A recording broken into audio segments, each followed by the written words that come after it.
Hello and welcome to the Everybody Hates Your Brand podcast. My name is Rob Vose, a marketer with over 20 years of experience working for some of the biggest brands and agencies in the world, and I'm your host.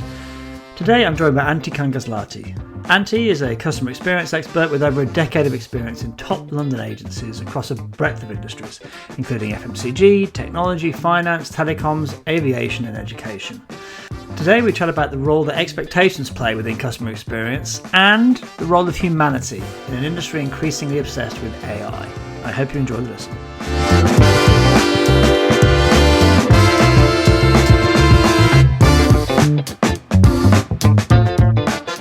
So, as I said in the intro, we're delighted to be joined by Antti to the show. Welcome, sir. Pleasure to have you here.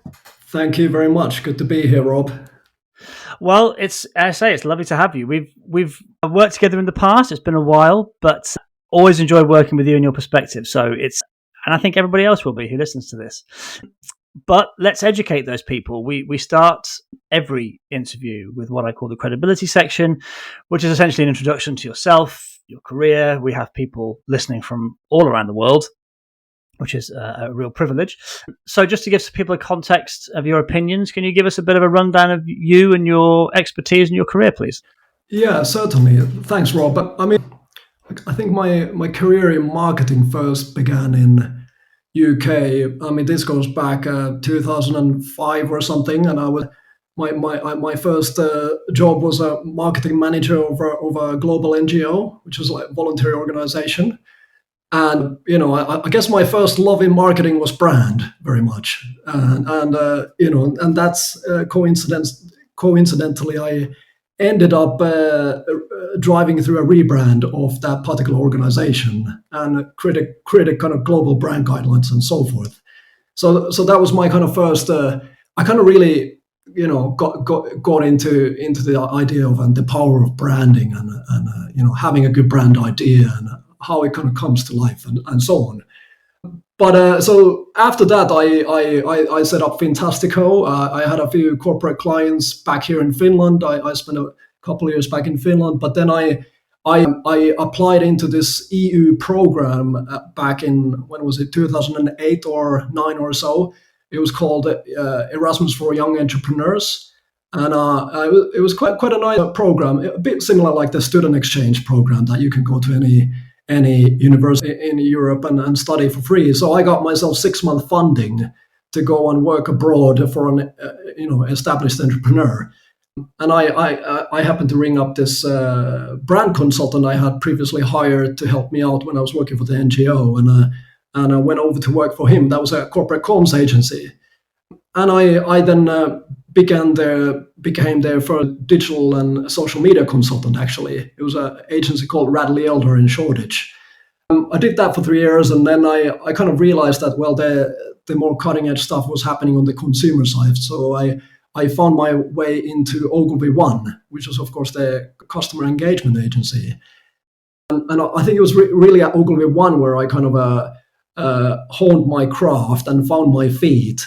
And then became this customer experience strategist that you're talking to today.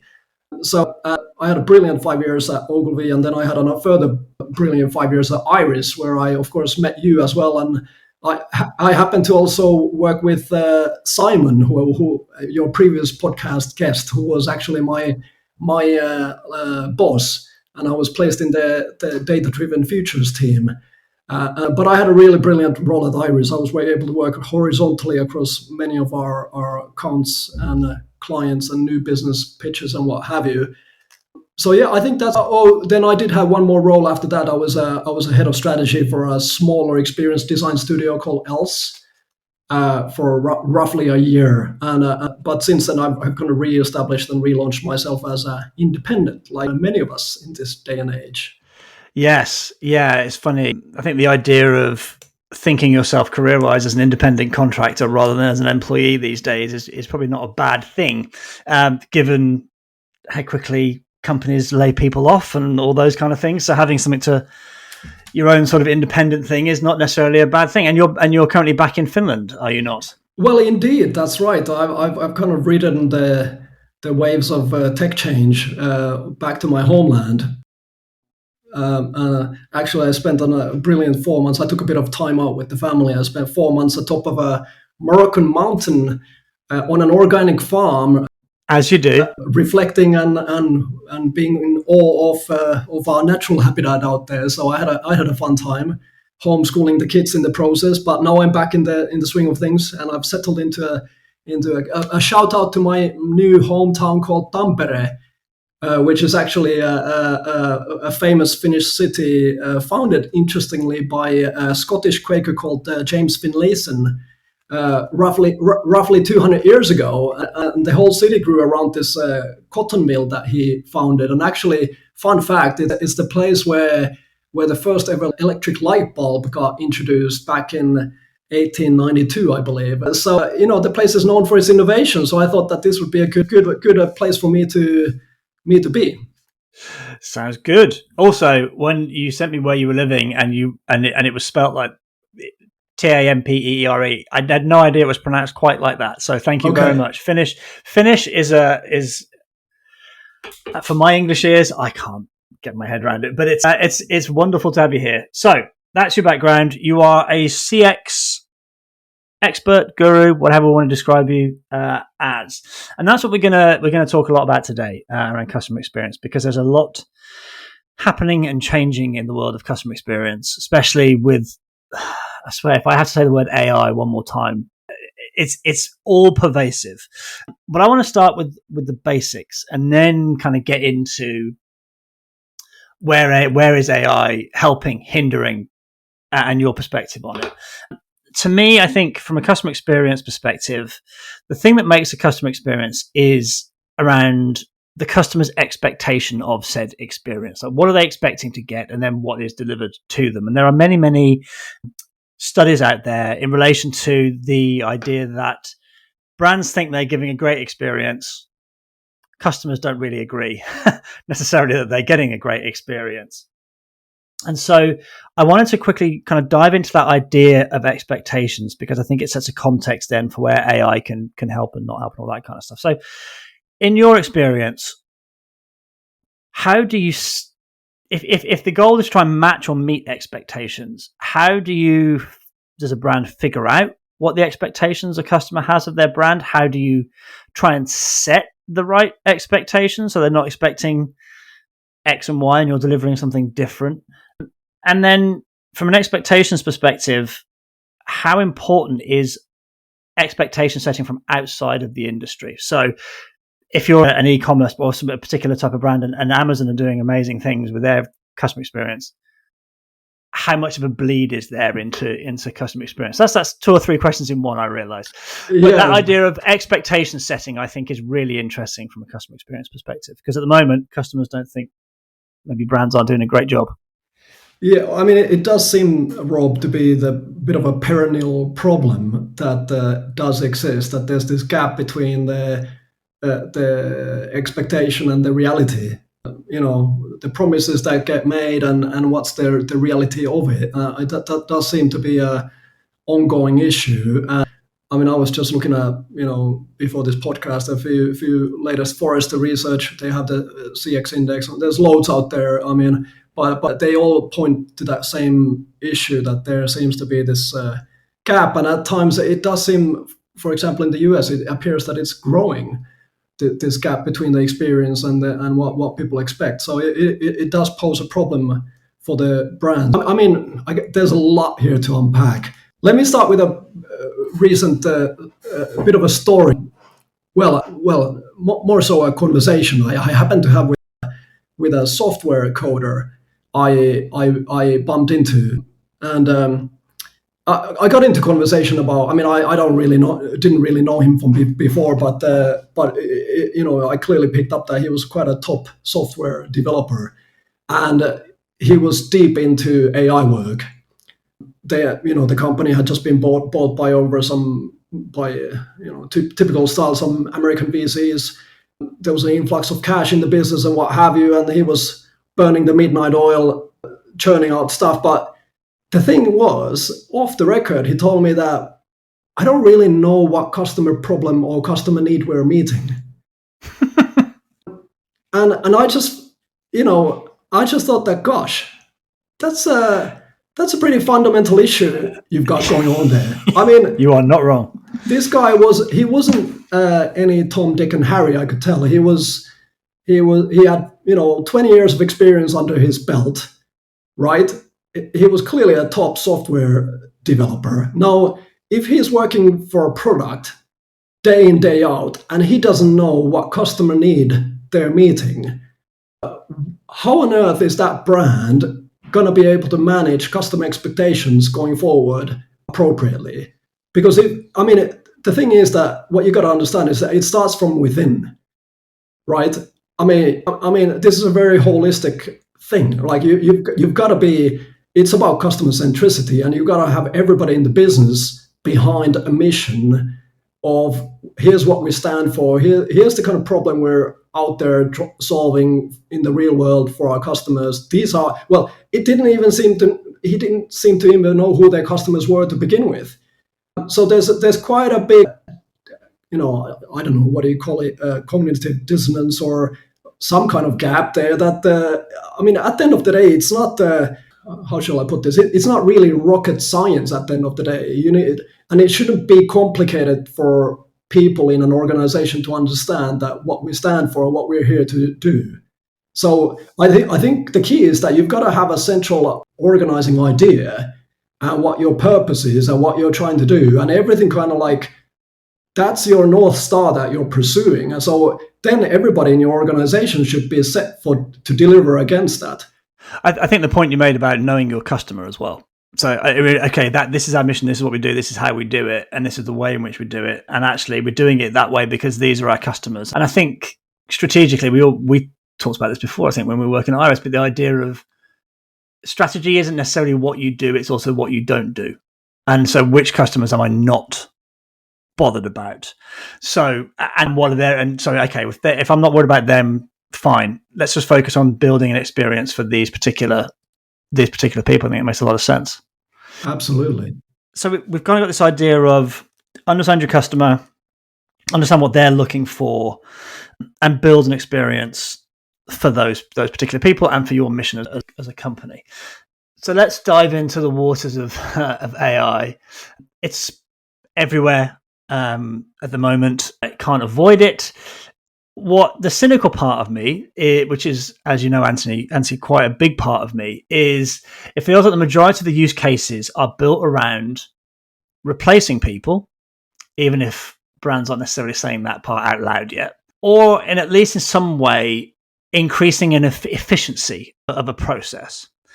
And what I worry about, and I think you have a similar perspective, is does that run the risk of sucking the humanity out of a customer experience? And so my question to you is, do you agree with that? If so, does it matter? And like, how would you define humanity in a customer experience, I guess? So what's your perspective on that kind of world where AI is being used, and if it's say sucking the humanity out of a process? Yeah, look, Rob, I'm not here to offer any kind of binary kind of responses. I'm not saying it's this or that, and you should do this but not that. I think the world is more complex than that and more nuanced. So absolutely, I think brands should, and any organization who is of certain size, well, big, smaller as well, should understand how online behaviors are shifting.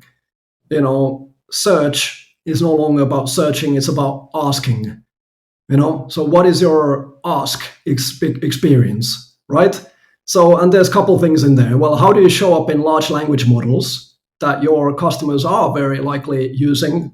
How are you kind of discoverable and findable there is something that has to be considered. And also, if, what could be your ask experience when people come to your platforms or properties or touch points? There's new ways in which a customer could, instead of searching you, they could be asking you. And there's new smart ways you can create experiences whereby you can then offer them personalized, recommendations or what have you. However, park that to the side. That's work that absolutely should be going on. I guess the question here is what you're asking and what you're pointing towards is that, well, what about the humanity of things? There is this concern about this. It is a valid concern. If we just become completely obsessed with pandering to the machine. But I think at the end of the day, we've got to remember that for most brands, I'm not saying every brand out there, there's AI native brands and digital native brands, plenty of out there. However, at the end of the day, there is a human somewhere who is still the end customer. And I would also say that for many categories, and from B2C to B2B, there are still a whole heap of in real life touch points out there. Think about automotive, think about catering, hospitality, aviation, all sorts. There are still a whole heap of in real life touch points to be concerned about. And I think if you're thinking about how the machine remembers you, that's one concern to work out. And yes, that's kind of shifting, and you've got to think about how you're searchable now by the LLMs. But actually, we shouldn't lose sight on the fact that the way the human remembers you and the way the human forms memories about you and your brand is totally different to the machine. Now, the machine is trying to mimic us humans, and obviously there's the transhumanist utopia out there that we become one with the machine one day, and it's all lovey-dovey, and we never had to die after that point. But I think that's a bit of a fantasy, if you ask me. At the end of the day, the way the human remembers things is very different, and the human is instinctive. It's we're intuitive. We're not just rational creatures. We've got this thing in our chest called the heart. We feel things in a very different way, and you can't put a number on it, right? And of course the machine runs on ones and zeros, and it's a pattern of calculating and predicting. But it's a machine world, whereas the human world operates in a very different way. So, I mean, if you remember when we were working together, we would, at Iris, and it's not just Iris. This is a tried and tested kind of like way to talk about customer experience. Is the peak end rule, and if you know the peak end rule is by Daniel Kahneman, but it's people don't actually remember necessarily. It's not the average of things that you remember. It's the highs and the lows and the peaks and the troughs and the end of an experience. So, that's why I think the modern world we're now, and this AI era, it does run that risk whereby it's all about speed and efficiency, as if that's the be all end all. And I would say that, maybe in the machine world that is, but in the human world, in the natural world, things don't operate like that. And actually, it's you're not going to remember that. Oh, that experience took 5 minutes longer. That's not how you evaluate things. It's in line with that peak end rule. You're going to remember the highs and the troughs, and those what you're going to walk away remembering. Then the other bit that's really important for brands is to come up with is these signature experiences.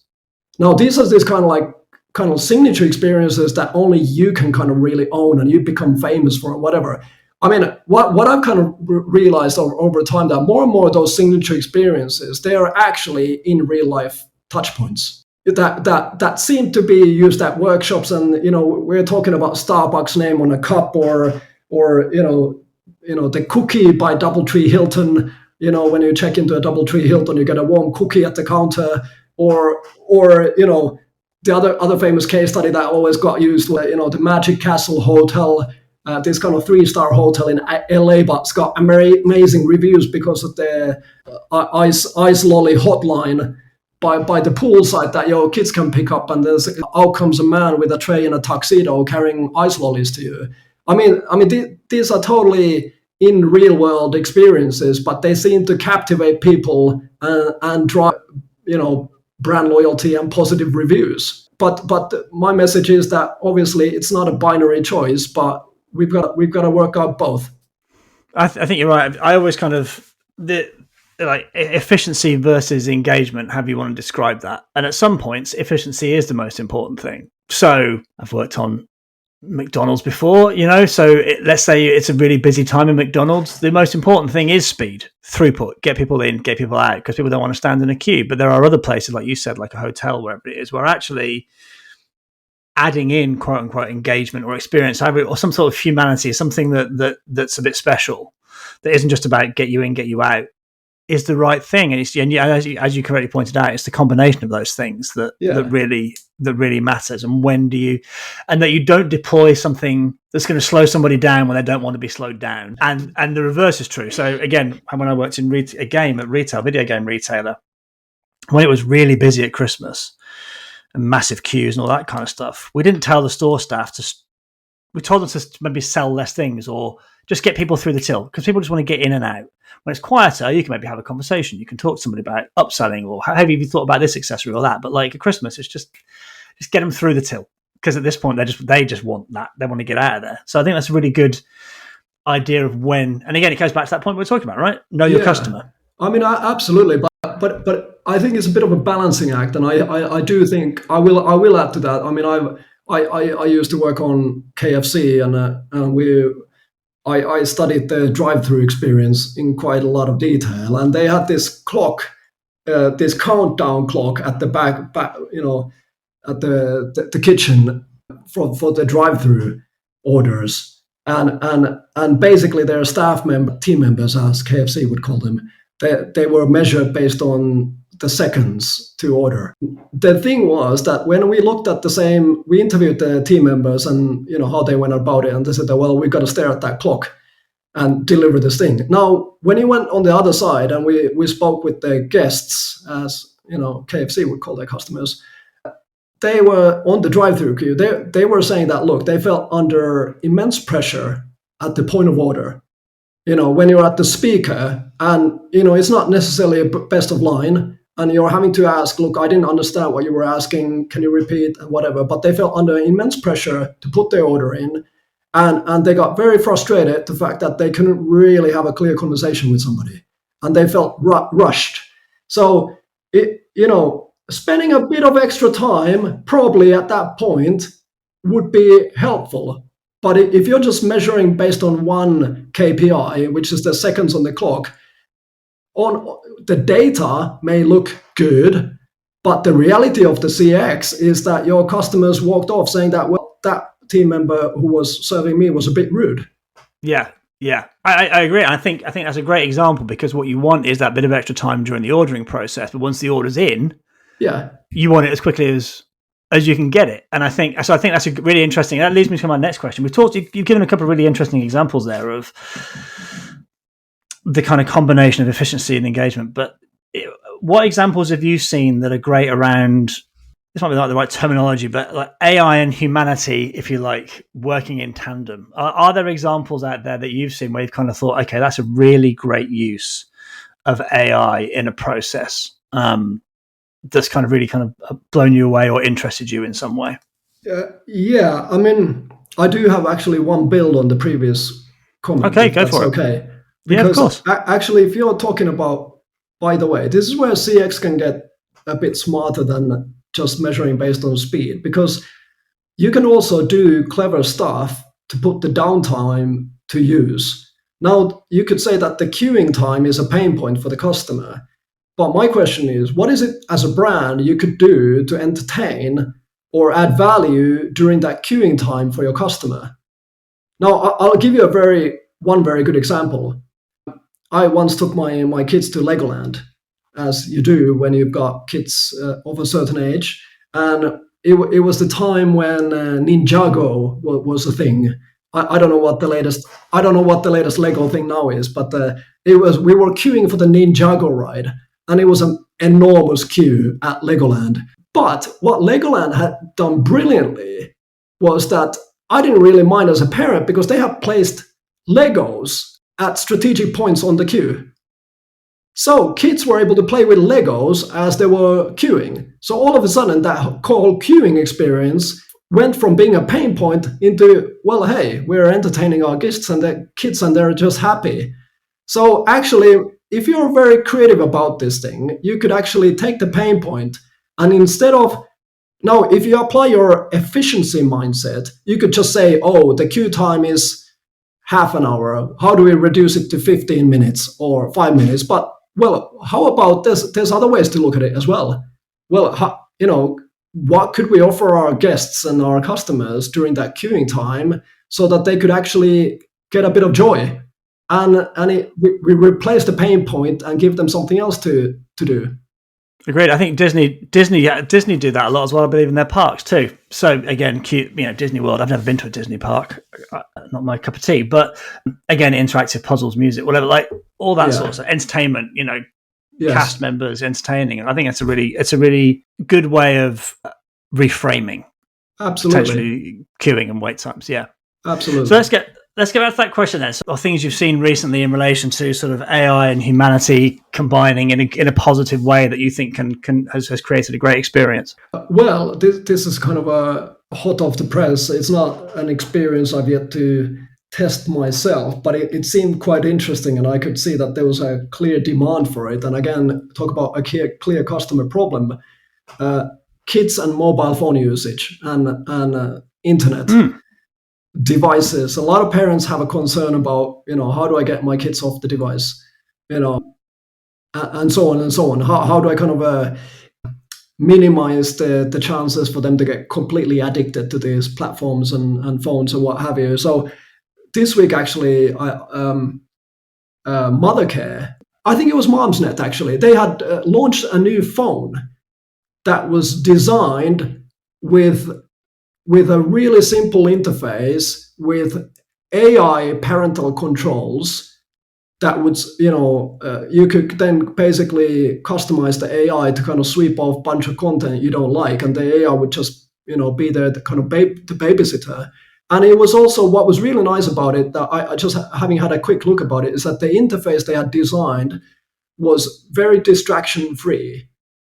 Now, talk about a clear kind of human problem to be solving in this day and age of hyperconnectivity. I mean, if you start looking into a lot of studies about the techno stress and digital distraction and the kind of like physiological and psychological and sleep and all sorts of issues that these kind of addictive platforms and devices generate. I mean, there's a very practical kind of a product that somebody's started to bake. I mean, at the end of the day, it's still a phone, but nevertheless, I thought that was quite an interesting product. And to be honest, it could be quite useful for us adults as well. I don't think the human mind is kind of like, we haven't been designed to receive 50 different notifications in a minute across 50 different topics that are totally unrelated. So, I think anything that kind of like could be done with technology to simplify the current tech experience is something that I would be quite interested in. The other thing I mentioned earlier about how in this kind of like AI experience era online, brands should really be thinking about, well, what's the ask experience we can be offering. Now, I just noticed the other week that Lloyd's, I happen to be banking with Lloyd's as well, but I mean, they rolled a new feature in their app that you can basically ask your expense account about your expenditure and have a conversation. So, I don't think it's necessarily anything groundbreaking, but it's just a nice use case, I think. Absolutely. Okay, so we've talked a little bit about efficiency versus engagement and all that kind of stuff, and quote unquote sort of the human elements. This is maybe a more generic, difficult question to answer in a sense, because what I'm interested in is in an experience, what are the things, the human elements, the human interactions between people that are are there any elements that are like irreplaceable? Can you ever imagine, I can't ever imagine, for example, like an unmanned flight. So the idea of not having a pilot, the idea of not having cabin crew, the idea of like that horrifies me, because in the event of something going, there's something reassuring about people being on the plane. There's something reassuring about if in the event of something bad happening, that actually there are people there and all that kind of stuff. So is there a limit almost in terms of, from your perspective, of the human element, or where the human element is irreplaceable in a customer experience to a degree? I do think so. I mean, I a while ago I saw a post by I think it was somebody in the States who had been on a self-driving car, or it was one of these. Her car had this. I don't know, was it a Tesla or I don't know what it was, but it had one of these features that it can park itself. So she put the car on this mode of, okay, I'm in a parking lot, park up while I go hands-free and, maybe stare at my phone or something like that. So she had let her car, take over. And the car had done its thing and perfectly sought the right alignment with the kind of parking spot and whatever, going back and forth and turned the tires and everything. And then she walked out the car and she was all happy that, that was a fantastic tech experience. I was able to send WhatsApp messages back to my hubby at home or whatever, or catch up on YouTube. She came out the car and she was just surrounded by a bunch of people. There was elderly people, there was families with kids and whatever in their shopping bags, and they were all staring at her. And what she realized had happened was that the car was completely oblivious to the humans around and wasn't interested in actually thinking that, that passerby wanted to walk, let me wait. And because that car had done a perfect job of going back and forth and parking up, but it had irritated the passers-by because it hadn't been considerate of the humans. And I guess that's the. It's a good metaphor. Yeah. Yeah, the drive for efficiency, and the perfect process almost, but forsaking other things. The humanity, the chaos, the spontaneity, all that sort of stuff. That's why you probably still need a human pair of eyes who can actually gauge the situation and read the situation in the room, so to say, because the machine will mimic, and it'll do its perfect job, but it won't be there's certain data it won't be able to read. I always think a great metaphor for that, or not metaphor, reality for that, is self-checkout tills, which were introduced as a way of, obviously, supermarkets wouldn't agree with this, but as a way of essentially reducing cost. People can check themselves out, and yet every time I go into one, something's gone wrong or broken, and you have to have humans there to fix the process. This idea of this great system interfacing with real people doing, at times, idiotic things. Yes. Or you can't always ensure for that in a process. You have to kind of like that kind of emergent behavior, I think, is something where having a human around in that context, or even more so in kind of like I say, like a reassurance that there's actually there's a grown up here that I can talk to, I think is really important. Well, this goes back to the question here that, it's about trust, right? And so we were talking earlier about how humans form memories. I mean, there's a very different way how a machine remembers versus the human, right? Now, what we're talking about is trust. Now, the way trust gets built between humans is an art. Maybe there's a bit of, but the machine takes it as a science. But actually, it's an art. The way trust gets established and a rapport and relationships get built between humans. So I do think that. I mean, let's say imagine you're a B2B and you're doing account-based marketing. And you've got some expensive product that you're selling. Yes, AI is transforming the sales journeys. Digital has been doing that for donkey's years now. However, I would still argue that you still need people still buy from people. Somewhere along the way, somebody is going to want to have a conversation and look at somebody in the eyes and to be able to say that, well, establish a trusted relationship. Obviously, again, I'm not offering binary choices. You've got to work out a way to do both in more kind of sales journeys or buyer journeys. But you cannot underestimate the human unpredictability and the kind of human needs and the way the human forms memories, trust, relationships.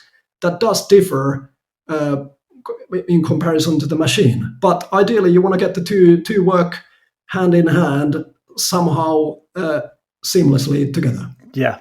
Well, let's talk about one last question before we get to your Room 101 nominee, which is the venerable customer journey map, which is a tool that has been used to try and map out the exact thing that you're talking about there, the exact, an experience, or used as a tool to map out the different touch points a customer might go through, how they're feeling at those touch points, where the pain points might be, to your peak end terminology, and where are the peaks and where are the troughs, and how are we ending this thing, and is it working, and all that kind of stuff. They can be hugely useful, but a lot of the times, and I've seen this happen more than once, they end up being this kind of this monolithic thing, this map, usually printed out on some enormous piece of paper, that gets put on the wall and they don't get used again, which I think is really sad, because a lot of the things I've seen are actually, the times they're done, they've actually done quite well and are interesting stuff. We've done it now, we can move on. Do you think they're still useful tools, customer journey maps? And if so, how do you make sure that they aren't this thing that gets done at great expense and then shoved into the back of the cupboard and never looked at again? Yeah, I mean, I've certainly done my fair share of customer journey maps in my time. I mean, I think that one of my colleagues once coined me that I'm the Mr. Cartographer as my job title. And yeah, certainly I hear you, Rob, and I do agree with you that I think that there's a lot of those maps that get produced, and I think they're massively valuable, because if you're pretending to be a customer-centric organization and delivering a custom experience, you've got to have a sight of what's the holistic world of the customer and what's happening in the world of the customer. Of course, this is, I think, where we can, in this day and age, develop this kind of next generation of maps, whereby they are not those kind of like mantelpieces on a meeting room wall that we admire for a meeting or two, but actually, we do have the opportunity to turn them into more interactive, dynamic, real-time measurement tools, planning tools, certainly more with more kind of real-time data. So I do think there's some opportunities there, and I think forward-thinking brands are doing those things as we speak.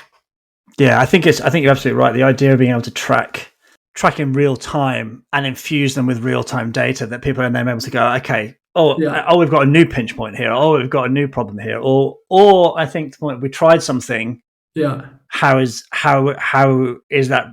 How are customers reacting to that? Absolutely. And all that kind of stuff. I think it's right. You are right, though. I still think that whilst they are an idealized view of the world, a lot of the times, they're a really useful planning and diagnostic tool, I think. I remember when I first started at Iris, and I got shoved straight into a pitch with you, and we were working for a train company, and which never ended up happening. But we did a lot of work on it, and it was hugely useful. And I still occasionally go back and look at some of those maps and think, oh, actually, there was some good stuff in there.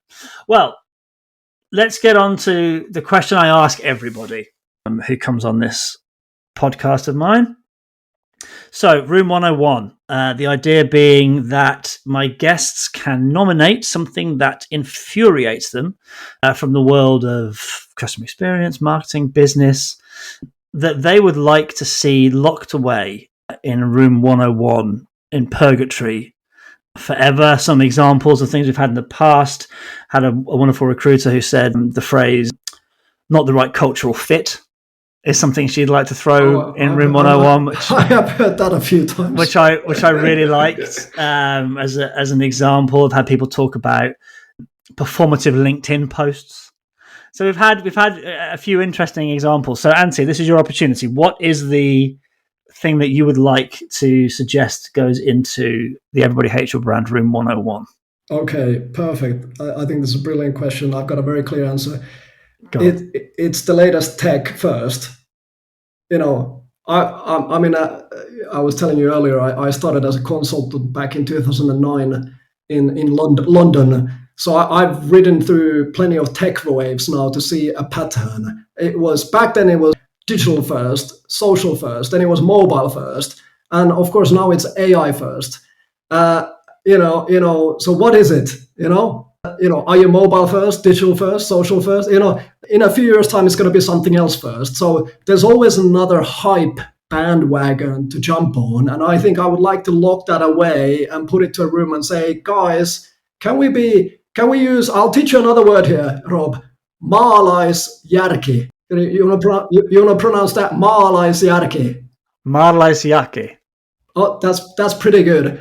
That's the product I'm selling to you, which is basically it's based on this idea that look, we're maalaisjärki is this concept in Finland. It's literally speaking, it translates as countryside intelligence.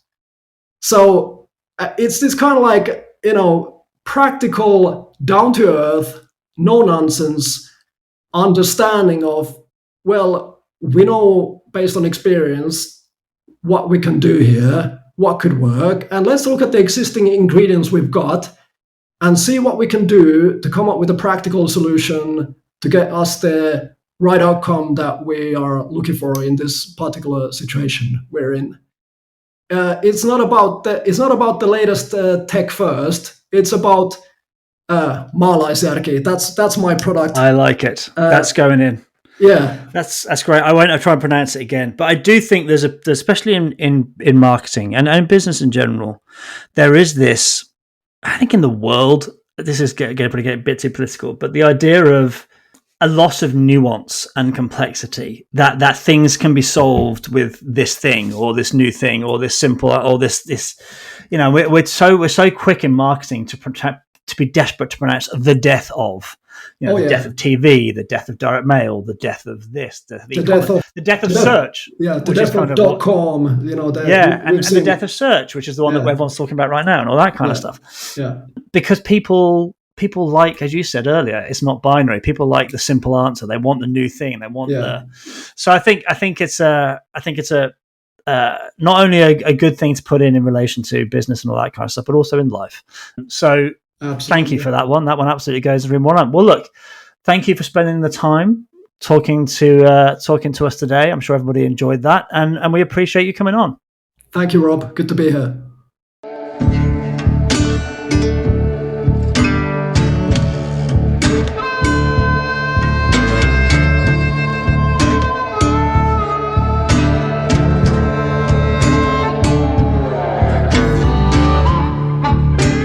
Thank you very much for listening to today's episode. If you made it this far, I hope you enjoyed the chat that Antti and I had. Please remember to drop a review and to subscribe. New episodes whenever I can get people to agree to be interviewed. And remember, take great care and be vigilant out there.